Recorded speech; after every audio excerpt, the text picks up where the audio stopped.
तो यदि हम टाइम मैनेजमेंट की बात करते हैं तो आपको यहाँ पे थोड़ा सा फोकस करना पड़ेगा और स्मार्ट बनना पड़ेगा।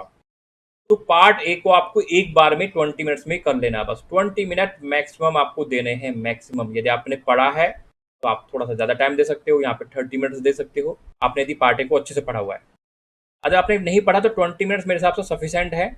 आपको 4 क्वेश्चन करने थे, 5 क्वेश्चन आपको करने थे, तो आप देखो यहाँ पे 20 डिवाइड बाई 5, तो जब भी 4 मिनट मिल जाते हैं एक क्वेश्चन के लिए, तो आपको 5 क्वेश्चन अटेम्प्ट करने हैं। बट आपको रीड आउट सारे करने पड़ेंगे ना, फिर आपको सिलेक्शन करना पड़ेगा ना। तो इसलिए यहाँ पे आपको 20 मिनट्स में मेरे हिसाब से आराम से सफिशिएंट टाइम है। आप 5 मिनट ले सकते हो क्वेश्चन को सेलेक्ट करने में, एंड 3 से 5 मिनट यदि आपके चले भी गए तो 15 मिनट आपके पास बचे, तब भी आपके पास 3 मिनट पर क्वेश्चन बचता है यदि आप 5 क्वेश्चन सोल्व करते हो। मेरा टारगेट यहाँ पे 5 क्वेश्चन का है, आप अपने हिसाब से वेरी कर सकते हो। ठीक है, कि 5 क्वेश्चन यहाँ पे आपको अटेम्प्ट करने हैं, मीन्स सही वाले, पार्ट ए से। ठीक है, तो ये 20 मिनट्स आपका यहाँ पे चला गया है, तो टोटल मिला के हमारे पास क्वेश्चन कितने बचे?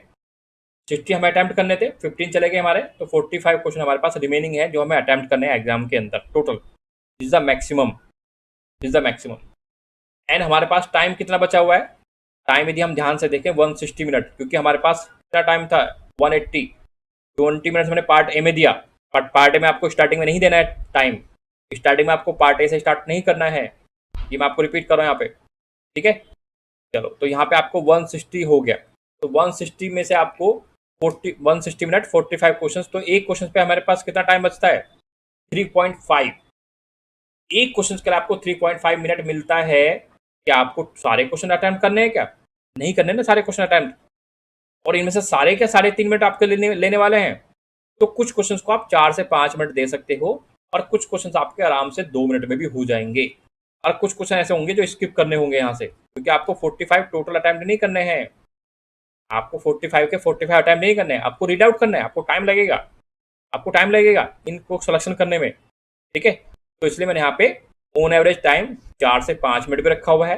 यदि आप पार्ट सी की बात करते हो या पार्ट बी की बात करते हो, 2 मिनट में यहाँ पे मैंने रखा हुआ है। तो ऐसा होता भी है कि कुछ क्वेश्चन जैसे नंबर ऑफ होमोमोर्फिज्म आपसे पूछा गया, कोई लिमिट पूछ लिया आपसे, कोई सिंगुलरिटी आपसे पूछ ली है। ठीक है, तो वो क्वेश्चन आपके इजीली हो जाते हैं, इजीली हो जाते हैं। तो वहाँ पे मैंने आपको 2 मिनट का टाइम रखा हुआ है मैक्सिमम, और यहाँ पे 4 से 5 मिनट भी टाइम आप दे सकते हो। यदि आपको किसी क्वेश्चन में 4 मिनट चले गए, 4 मिनट आपने लगा दिए, तो आपको डरने वाली बात नहीं है, क्योंकि आपके पास टाइम है, आपके पास टाइम है। इतना टाइम आप दे सकते हो, 4 से 5 मिनट।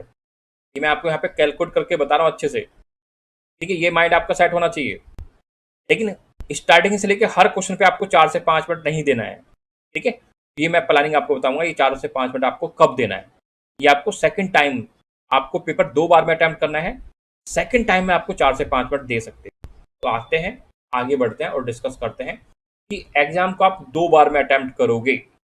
फर्स्ट, जो टाइम मैनेजमेंट आपका होगा 90 से लेकर 100 मिनट्स, जो आपको part B and part C के लिए देना है, part B and part C को देना है।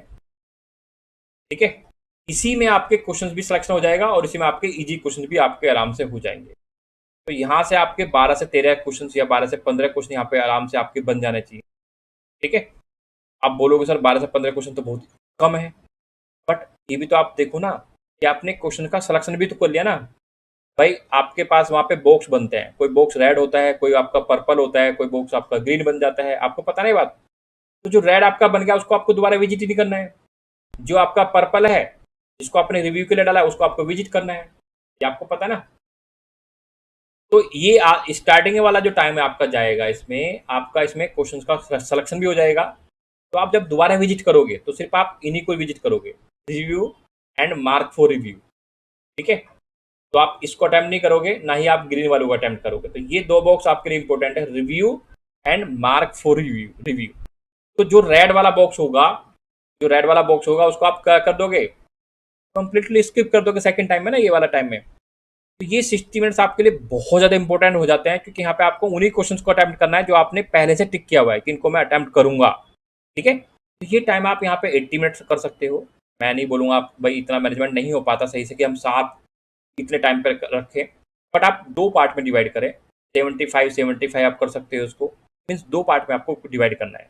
फर्स्ट में जो इजी क्वेश्चन से 30% वाले वो आपको अटेम्प्ट करने हैं, प्लस साथ साथ क्वेश्चन का सिलेक्शन भी करना है।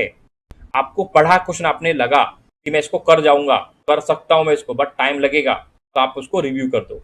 आपने क्वेश्चन पढ़ा, आपको आंसर आ गया, ठीक है, फिर भी आपको डाउट है, तो मार्क फॉर रिव्यू कर दो, mark for review, mark for review कर दो, ठीक है, जिससे आपका टाइम बचेगा इन फ्यूचर। क्योंकि जब हम स्टार्टिंग में क्वेश्चन को अटेम्प्ट करते हैं तो हमारा जो स्टार्टिंग में जो हमारी अप्रोच आती है वो बिल्कुल एब्सोल्युटली सही आती है अप्रोच, बट हम जैसे हम उसको दोबारा पढ़ते हैं, तिबारा पढ़ते हैं, तो कन्फ्यूजन आता है। तो बेटर है कि आप उसको मार्क फॉर रिव्यू कर दो, या आप दोबारा उसको विजिट नहीं करते तो आपका वो क्वेश्चन कंसिडर हो जाएगा एज ए अटेम्प्ट क्वेश्चन में, ठीक है। जैसे ये टाइम आपका कंप्लीट हो जाता है तो आपको 20 मिनट्स पार्ट बी में देने हैं, वन टाइम, वन टाइम ये आपको पार्ट बी के लिए देना है, ओनली वन टाइम, ठीक है, वन टाइम आपको देना है। देन आपको यहाँ पे 60 मिनट्स आपके कंप्लीटली बच जाते हैं। डिपेंड करता है, यहाँ पे आपने 90 मिनट खर्च किए हैं तो यहाँ पे 70 मिनट आपको मिलेगा, यहाँ पे आपने 80 मिनट लगाए हैं तो यहाँ पे आपको 80 मिनट मिलने वाला है, ठीक है। यहाँ पे आपको 80 मिनट मीन्स 160 मिनट को आप डिवाइड कर लोगे दो पार्ट में, दो पार्ट। अब आपकी चॉइस है आपको कैसे डिवाइड करना है, 160 को आप कैसे करोगे, दो पार्ट में आपको डिवाइड कर दोगे बस। अब आपकी चॉइस है आप उसको कैसे डिवाइड करने वाले हो, कर सकते हो। बोलो 60 मैंने इसलिए लिखा है यहाँ पे क्योंकि मैं यहाँ पे 100 मिनट लेके चल रहा हूँ। आप यहाँ पे 80 मिनट लेके चलोगे तो सिंपल सी बात है, ये भी आपका 80 बन जाएगा, तो मोर देन सफिशिएंट है, नहीं है, बोलो। तो यहाँ पे मैंने आपको लिखा भी है कि फर्स्ट अटैम्प्ट में आपको ओनली 30 से 40% क्वेश्चन अटैम्प्ट करने हैं, 30 से 40% जो इजी वाले थे, जो मैंने बोला ना पहले कि इजी पेपर आता है, ठीक है। तो इजी वाले फर्स्ट राउंड में अटेम्प्ट करने हैं and tick other questions mark, ठीक है। अदर क्वेश्चंस को मार्क फॉर रिव्यू के लिए रख लेना है। Mark for review mean second time आप रेड वाले क्वेश्चन पे बिल्कुल नहीं जाओगे, जहाँ पे रेड बना हुआ ना ये वाला, इनको आप बिल्कुल अटेम्प्ट नहीं करोगे, सिर्फ आप इसको अटेम्प्ट करोगे, इनको रीड आउट करोगे बस टिक कर करके। वहाँ पे ऑप्शन होता है, ऑनलाइन का ये फायदा है कि आपको जंपिंग का ऑप्शन मिलता है, आप जंप कर सकते हो रैंडमली किसी भी क्वेश्चन पे, ठीक है। तो जंपिंग का आपको फायदा उठाना है, आपको जंप करना है मार्क फॉर रिव्यू पे, ठीक है। तो यहाँ से आपको टाइम बच जाएगा, ये आपका टाइम बचेगा यहाँ पे। यहाँ तक ठीक है आपको, यहाँ तक कोई क्वेरी किसी को? तो ये प्लानिंग आपके मेरे हिसाब से होनी चाहिए अभी तक। इसमें आप थोड़ा बहुत मॉडरेट करना चाहते हो, मॉडिफिकेशन करना चाहते हो, आप कर सकते हो।